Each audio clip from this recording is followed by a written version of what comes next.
सध्या पाटील हे शिंदे फडणवीस सरकारमध्ये महसूल मंत्री आहेत, तर त्यांचे पुत्र सुजय विखे पाटील हे भाजपच्याच तिकिटावरून खासदार आहेत. याच विखे पाटलांनी आता सुप्रसिद्ध कीर्तनकार इंदुरीकर महाराज यांच्या खांद्यावरून बंदूक चालवत बाळासाहेब थोरातांना मोठा झटका दिल्याचं बोललं जात आहे.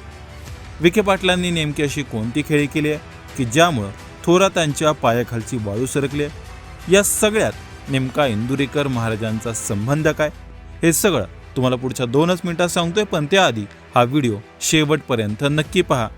प्रसिद्ध कीर्तनकार निवृत्ती महाराज इंदुरीकर यांच्या सासू शशिकला शिवाजी पवार यांनी नुकताच भाजपात प्रवेश केलाय.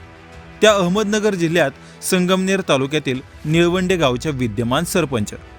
नुकत्याच झालेल्या ग्रामपंचायत निवडणुकीत शशिकला पवार अपक्ष म्हणून निवडून आल्या. मात्र त्या थोरातांच्या गटात जाणार की विखे पाटलांच्या गोटात जाणार यावरून बरंच राजकारण रंगलं होतं. मात्र अखेरीस राज्याचे महसूल मंत्री आणि भाजप नेते राधाकृष्ण विखे पाटील यांच्या उपस्थितीत त्यांनी भाजपात प्रवेश केला आणि पंचक्रोशीतील सगळ्यांच्याच भुवया उंचावल्या गेल्या.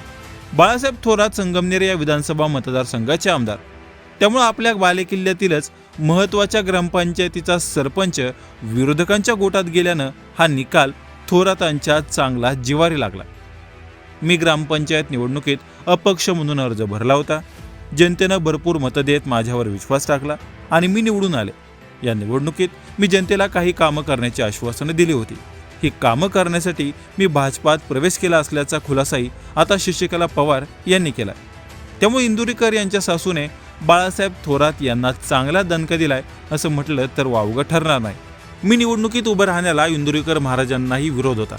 आपलं क्षेत्र वेगळं आहे, कितीही चांगलं काम केलं तर यात चिंतोडे उडवले जातात, त्रास दिला जाईल असं महाराज म्हणत होते. मात्र सर्वसामान्य जनतेसाठी मी स्वतः हा निर्णय घेतला असंही मत त्यांनी यावेळेस व्यक्त केलं.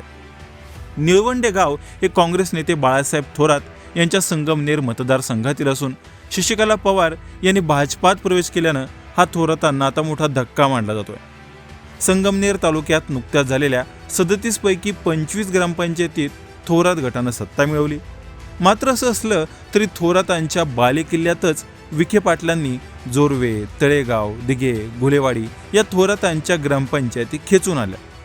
आता निळवंडे ग्रामपंचायतीतही विखे पाटलांनी थोरातांना शह दिल्यानं विखे पाटील हे चांगलेच वरचढ ठरलेत.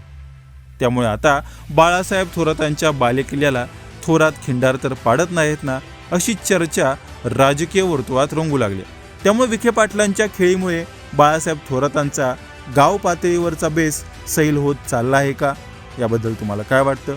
तुमचंही काही मत असेल तर ते आम्हाला कमेंट बॉक्समध्ये नक्की कळवा. आणि अशाच नवनवीन आणि माहितीपूर्ण व्हिडिओसाठी TOD मराठी या आमच्या यूट्यूब चॅनलला जरूर सबस्क्राईब करा.